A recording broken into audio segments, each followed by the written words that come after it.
Top 3 reasons to do CMA in 2025. Point number 1, timing. यार CMAs की one of the strongest demand आती है from the manufacturing sector.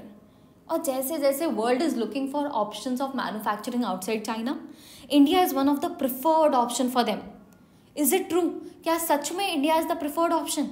तो to understand this, let's see some facts. Apple आज की date में 20% of iPhones India में manufacture कर रहा है. मतलब हर 5 में से एक आईफोन इंडिया में बनाया जा रहा है. यार 5 साल पहले ये लेस देन 1% हुआ करता था. Hyundai एक साउथ कोरिया की ऑटोमोबाइल इंडस्ट्री है. इसका 15% ऑफ ग्लोबल प्रोडक्शन इंडिया में हो रहा है. India is the second largest producer of Hyundai vehicles. और इस Hyundai मोटर इंडिया ने तो भाई साहब इंडिया का ही लार्जेस्ट एवर IPO कर दिया. अब ये तो 2 ग्लोबल कंपनीज का एग्जांपल मैंने बताया. इसके अलावा कई सारी ऐसी ग्लोबल कंपनीज है जो आज की डेट में इंडिया को प्रेफर कर रही है अपनी मैन्युफैक्चरिंग को कैरी ऑन करने के लिए. पर क्या इन ग्लोबल कंपनीज के पास एक ही ऑप्शन है क्या कि चलो भाई साहब हमें चाइना नहीं जाना या हम चाइना छोड़ के आ रहे हैं तो हमारे पास एक ही ऑप्शन, हम तो इंडिया ही जाएंगे? Answer is no. Indonesia, Mexico, Vietnam, these are also the strong competitors of India. मतलब इंडिया को अभी भी अपने ऊपर और ज़्यादा काम करने की ज़रूरत है. अपना infrastructure, logistics, policy, skilled workforce को इम्प्रूव करने की ज़रूरत है ताकि इन सब के ऊपर इंडिया को ही सबसे पहले रखा जाए. पर डायरेक्शन क्लियर है यार कि मैन्युफैक्चरिंग इंडिया में ग्रो हो रही है and India's biggest economic growth is still ahead of us. अब ये तो बात हो गई ग्लोबल कंपनीज की. Let's talk about our own Indian brands. Adani, Vedanta, Tata, Reliance, ये सारे भी अपनी मैन्युफैक्चरिंग इंडिया में एक्सपैंड कर रहे हैं. यार बोट का ही एग्जाम्पल ले लो, वो ईयरफोन कंपनी.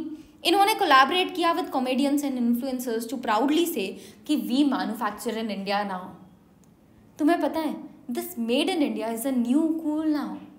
पहले ऐसा नहीं हुआ करता था. पहले अगर इंडिया के कस्टमर्स को ही दिखा दो कि भाई साहब मेड इन इंडिया लिखा है तो वो उसके ऊपर प्रेफर करते थे मेड इन जापान लिखा हो, जर्मनी लिखा हो, मेड इन चाइना लिखा हो, वो उन्हें ज़्यादा बढ़िया लगता था. लेकिन आज की डेट में ये चेंज हो रहा है. The companies and the customers are preferring कि हम मेड इन इंडिया लिखें. हमें भी खुद को अच्छा लगता है अगर कोई प्रोडक्ट दिखता है मेड इन इंडिया का. तो this is the bigger and inevitable shift जो पहले नहीं था. पर यार क्या CMA सिर्फ मैन्युफैक्चरिंग तक ही लिमिटेड है क्या कि हम सिर्फ मैन्युफैक्चरिंग में ही काम कर सकते हैं? Answer is no. CMA's demand is not limited to manufacturing only. It is just the beginning. CMAs कई सारे अलग अलग सेक्टर्स में काम कर सकते हैं जैसे public sector undertaking, banking and financial services, startup and ecommerce, global companies जिनका इंडिया में ऑपरेशन है, प्राइवेट सेक्टर की लार्ज कॉर्पोरेशंस एंड MNCs, चाहे वो मैन्युफैक्चरिंग, इंजीनियरिंग, इंफ्रास्ट्रक्चर कॉन्ग्लोमरेट्स हो, FMCG हो, फार्मास्यूटिकल हो, IT और कंसल्टिंग हो या ऑटोमोबाइल एंड एंसिलरी हो. हर एक सेक्टर में CMAs काम कर सकते हैं. क्यों कर सकते हैं? क्योंकि यार देखो मोस्ट ऑफ द कंपनीज को चाहिए होता है कि उनका खर्चा कितना लग रहा है वो पता कर पाएँ, प्राइसिंग क्या है, बजटिंग कैसी है, कैसे अपनी प्रोसेसेस को इम्प्रूव किया जाए. And this is where CMAs are required. तो चाहे आप किसी भी सेक्टर में हो, अगर आप चाहते हो अपने खर्चे को कम करना, खर्चों को एनालाइज करना, तो you will need CMAs. And that is why ये डिफरेंट सेक्टर्स पे CMAs are working and this is just the example. इसके अलावा भी कई सारे सेक्टर्स और कंपनीज हो सकते हैं जहाँ पे CMAs are working right now. अब तुम बोलो कि मैम होंगी इंडिया में बहुत सारी अपॉर्चुनिटी CMA के लिए, लेकिन हमें इंडिया में काम ही नहीं करना, हम तो बाहर जाके काम करना चाहते हैं. तो यार overseas opportunities are also available in countries like UAE, Qatar, Oman, Africa, Sri Lanka, Bangladesh, UK, Canada. तुम यहाँ सब भी जाके काम कर सकते हो. पर अब तुम बोलो कि मैम हमें तो जॉब ही नहीं करनी, तो तुम खुद का फर्म ओपन कर सकते हो, प्रैक्टिस स्टार्ट कर सकते हो. पर क्या CMA फर्म ओपन करना तुम्हारे लिए वर्थ इट होगा? तो टू अंडरस्टैंड दिस मैं गई थी अभी इनडायरेक्ट टैक्स कॉन्क्लेव में कुछ दिनों पहले. ICMAI ने कराया रायपुर में. यहाँ पे I met CMA Manisha Agrawal. She is a practising cost accountant. 25+ year से प्रैक्टिस कर रही हैं. सीनियर पार्टनर है, खुद के नाम पे फर्म है, Manisha and associate. Practising cost accountant है, 25+ ईयर से काम कर रही है, वुमेन है, सीनियर पार्टनर भी है, खुद के नाम पे फर्म भी है. I have never met before anyone like this. तो I asked her very excitedly कि कैसी आपकी लाइफ चल रही है as a practising cost accountant. She says it's wonderful, much better than a job and a lot of work is there for CMAs. You should definitely think about going for practicing. यार तुम्हें पता है most of the CMA students ना CMA clear करने के बाद उन्हें एक ही अपॉर्चुनिटी दिखती है, भाई साहब जॉब में जाएंगे.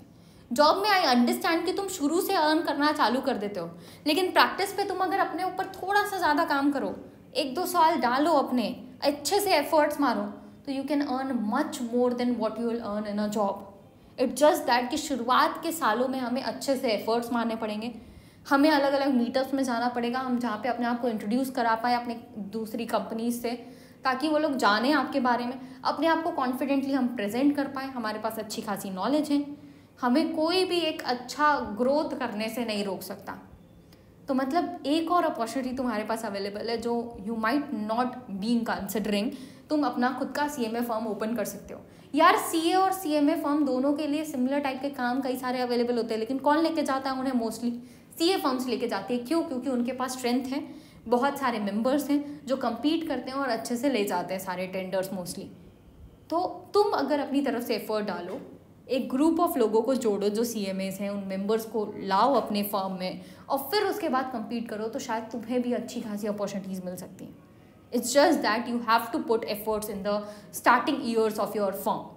ठीक है, तो ये था हमारा first point, that is timing. Now we are moving forward to our next point, that is knowledge and experience. यार CMA is not just about the exams, it's about the knowledge you gain and the experience that shapes you. सबसे पहले अगर हम knowledge की बात करें यार, तो CMA का सिलेबस इतना वास्ट है जिसमें कई सारी अलग अलग चीज़ें आपको सीखने मिलती हैं. आप अकाउंटिंग के बारे में सीखते हो, चाहे वो फाइनेंशियल अकाउंटिंग हो, कॉस्ट अकाउंटिंग हो या मैनेजमेंट अकाउंटिंग हो. टैक्सेस, चाहे इनकम टैक्स हो, GST हो, कस्टम ड्यूटीज़ हो, laws, foreign exchange management act, insolvency and bankruptcy code, companies act, LLP, partnership, factories act. Management, चाहे वो कंपनी के ऑपरेशंस को मैनेज करना हो, कंपनी के लिए लॉन्ग टर्म डिसीजंस लेने हो या कंपनी के फाइनेंसेस मैनेज करने हो, बिजनेस डाटा को कैसे एनालाइज किया जाता है, ऑडिटिंग कैसे की जाती है. और इतना सब कुछ जब ज्ञान हम सीखते हैं ना, तो इट्स नॉट नेसेसरी कि आप आगे जाके जॉब करो तभी इसका फ़ायदा मिलेगा. आप अगर खुद का भी अपना कोई और बिजनेस भी चालू कर रहे हो ना, तो ये सब ज्ञान आपको हेल्प करता है. आप अपने टैक्सेस मैनेज करना पहले से जानते हो, आपको अंडरस्टैंडिंग होती है कि क्या चीज़ें हैं, क्या चीज़ें चल रही हैं. आपके खुद के बिजनेस में अगर कोई गड़बड़ कर रहा है तो you will be able to understand this in a much better way. क्यों? क्योंकि तुमने ये सब के बारे में पहले से नॉलेज गेन करके रखी हुई है.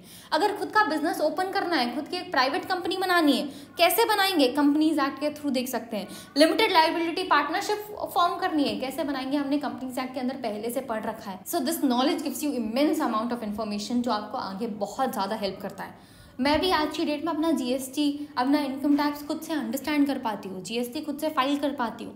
How is it possible?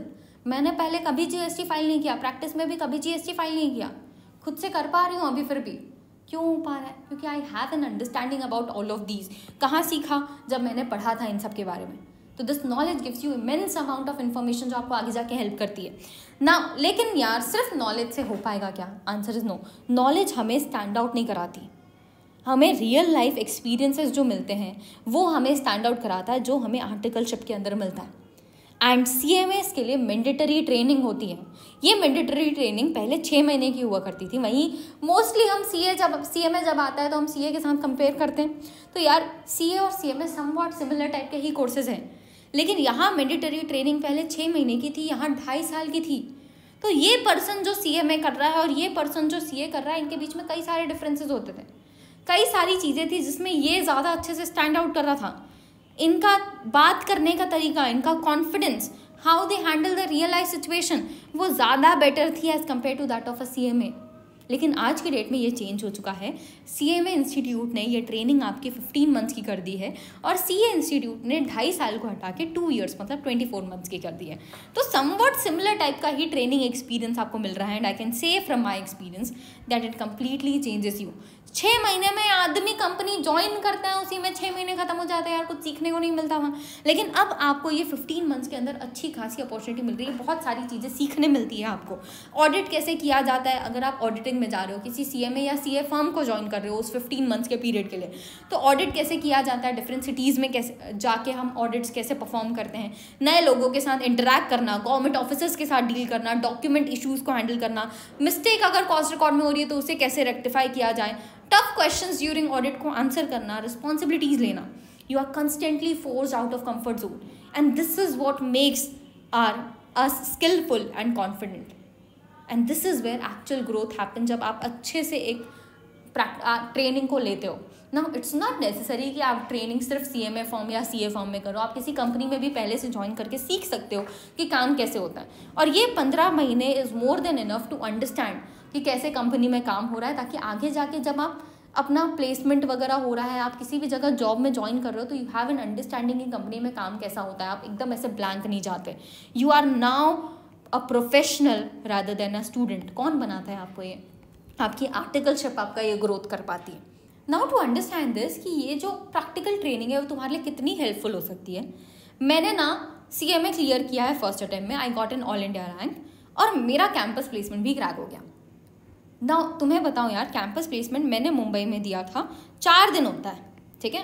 4 दिन में पहले दिन ऐसी कंपनीज आती हैं जो अच्छा खासा पैकेज ऑफर करती है, रैंकर्स को लेके जाती है, फर्स्ट अटेम्प्ट वाले को लेके जाती है. तो मेरा फर्स्ट डे ही मुझे कंपनी ने सिलेक्ट किया और मेरा कैंपस प्लेसमेंट खत्म.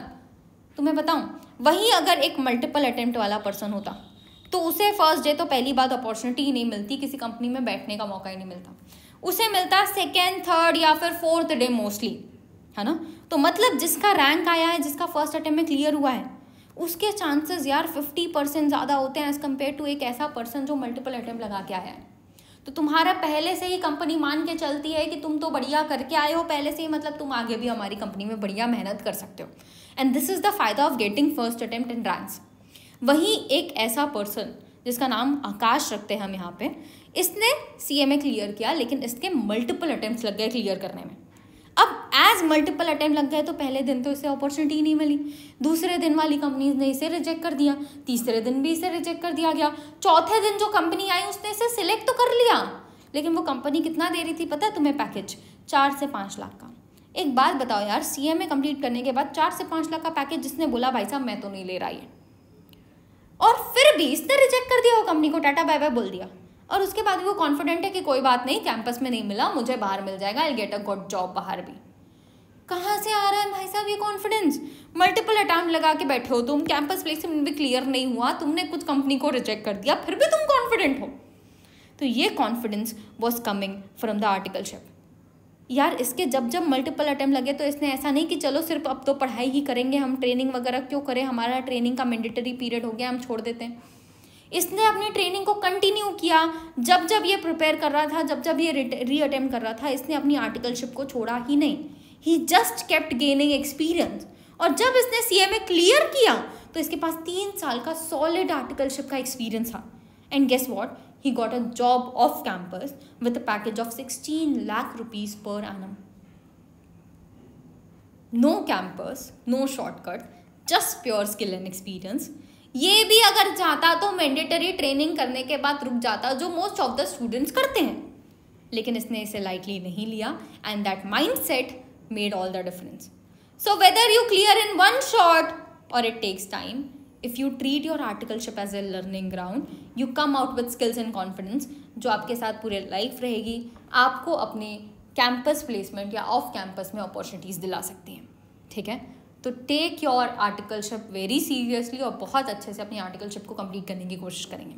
ठीक है, and this was our second point, knowledge and experience. अब हम जा रहे हैं हमारे थर्ड पॉइंट में, that is CMA is a hack. अब CMA हैक कैसे है, इसे समझने से पहले अगर आप ऐसे स्टूडेंट हो जिसने अभी अभी CMA फाउंडेशन क्लियर किया है, या फिर CMA इंटर पे हो, कंफ्यूज हो, बहुत सारे अटेम्प्ट्स लग रहे हैं, I am thinking of hosting a free live webinar just for you, जहाँ पे हम बात कर सकते हैं अबाउट CMA इंटर को कैसे स्मार्टली अप्रोच किया जाए, मेरी स्टोरी क्या है about clearing CMA in first attempt, how I got an all India rank, common mistakes जो आप अवॉइड कर सकते हो. Let me know in the comment box if you want this, क्योंकि आई एम जस्ट थिंकिंग, तुम अगर comment box में आके बताते हो कि हाँ मैम हमें चाहिए, तब विल कंसिडर दिस कि हम ये वेबिनार कंडक्ट कराएं जहाँ पे हम आपको गाइड कर पाएँ. This is a free webinar, कोई पैसे वैसे नहीं लगेंगे, हम लाइव इंटरैक्ट ज़रूर कर सकते हैं लेकिन इसके थ्रू. ठीक है, और अगर आपको इसके बारे में और ज़्यादा डिटेल्स चाहिए तो CMA जंक्शन नाम का एक टेलीग्राम चैनल है, वहाँ ज्वाइन कर लेंगे ताकि आपको वहाँ सारी अपडेट्स इससे रिलेटेड मिलते रहे. ठीक है, now moving forward to our third point, that is CMA is a hack. यार CMA is one of those courses जो directly related to India's economic development. Now CMA करना कैसे है, तो इसके लिए आपको फाउंडेशन, इंटर, फाइनल, ये 3 स्टेजेस क्लियर करने पड़ते हैं और ट्रेनिंग करनी पड़ती है. तुम्हें पता है ये तीनों स्टेजेस में तुमको इंस्टीट्यूट को कितना पैसा देना है टोटल? सिर्फ और सिर्फ 54,100. मतलब ये 3-3.5 साल जब तक तुम CMA कर रहे हो, तुमको इंस्टीट्यूट को सिर्फ और सिर्फ 54,100 देना, तुम्हारा काम खत्म. और इसके अलावा अगर तुम कोचिंग वगैरह भी लेते हो तो तुम्हारा मैक्स 1.5 लाख का खर्चा हुआ, तो मतलब 2 लाख में पूरा का पूरा CMA तुम खत्म कर सकते हो। 2 लाख रुपीज़ पूरा CMA कोर्स तुम्हारा खत्म हो जाएगा।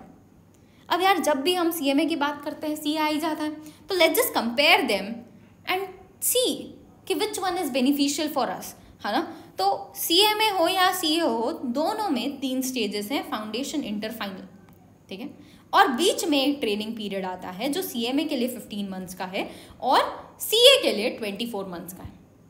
अब अगर आप देखें तो मोस्टली आपको फाउंडेशन, इंटर, फाइनल क्लियर करने में समवॉट सिमिलर टाइम ही लगेगा, तो मैंने सिमिलर टाइम ही लेके रखा है।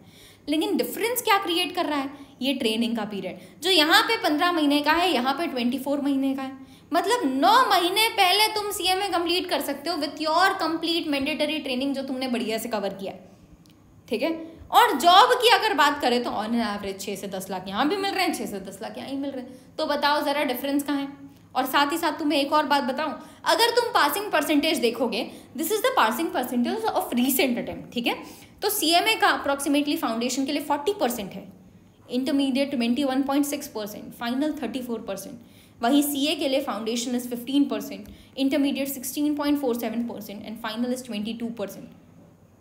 नाउ थिंक अबाउट इट यार। अब मैम ठीक है, इसके परसेंटेजेस ज़्यादा हैं, इसके परसेंटेजेस कम है, लेकिन इसका बोलबाला ज़्यादा है ना, ये हम ज़्यादा जानते हैं, ज़्यादा नोन है ये कोर्स, तो हमें यही करना चाहिए। तो यार ही इज़ दीपक पारेख, ये फाउंडर और फॉर्मर चेयरमैन है ऑफ HDFC बैंक। इन्होंने अपना CA किया।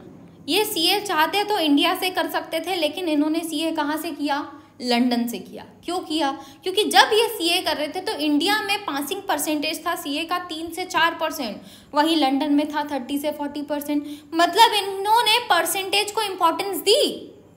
इन्हें दिखा कि यहाँ करने में मैं एफर्ट्स मारूंगा, फिर भी ऐसा हो सकता है कि शायद मैं क्लियर ना कर पाऊँ, क्योंकि 3 से 4% ही पास होते हैं।